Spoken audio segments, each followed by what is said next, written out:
So friends, ব্যাকগ্রাউন্ডে আমার একটা মিউজিক চলতেছে। মাকালের ফল দেখতে ভালো, উপরে লাল নীল ভিতরে কালো, সারা জনম এমনি গেলো, খাইতে আমরা পারলাম না। তো সেই ফলটার সন্ধান আমি আজকে পেয়েছি। এই যে দেখতে পারতেছেন, গাছ থেকে আমি ফলটা তুলে নিলাম।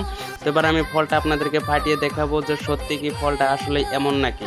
তো শুধু গানে এতদিন শুনেছি, কিন্তু নিজের চোখে কোনোদিনও দেখি নাই। তো আজকে আমি সেই ফুলটা দেখলাম, সরি ফুল না, ফলটা দেখলাম এবং সেই ফলটার সন্ধান আমি পেয়েছি। তো এবার ফাইনালি আমি ফলটা তুলে এনেছি এবং আমি একা একা ভিডিওটা করতেছি, তো যার জন্য আমার একটু ফাটাইতে অসুবিধা হইতেছে। তো যাই হোক, আমি আমার এক হাতের সাহায্যে ক্যামেরা ধরলাম, আর এক হাতের সাহায্যে আমি ফলটা ফাটিয়ে নিতেছি। এবার আমি আপনাদেরকে ফাটিয়ে দেখিয়ে দেবো যে আসলে ফলটা কি সত্য না মিথ্যা। তো দেখেন, ফলটা কিন্তু আমি অলরেডি ফাটাইয়া ফেললাম এবং তার ভিতরে দেখুন কালো কালো বীজ দেখা যাচ্ছে। এটা একদম সত্যি, যেরকম আমরা গানে শুনেছি ওই রকমই।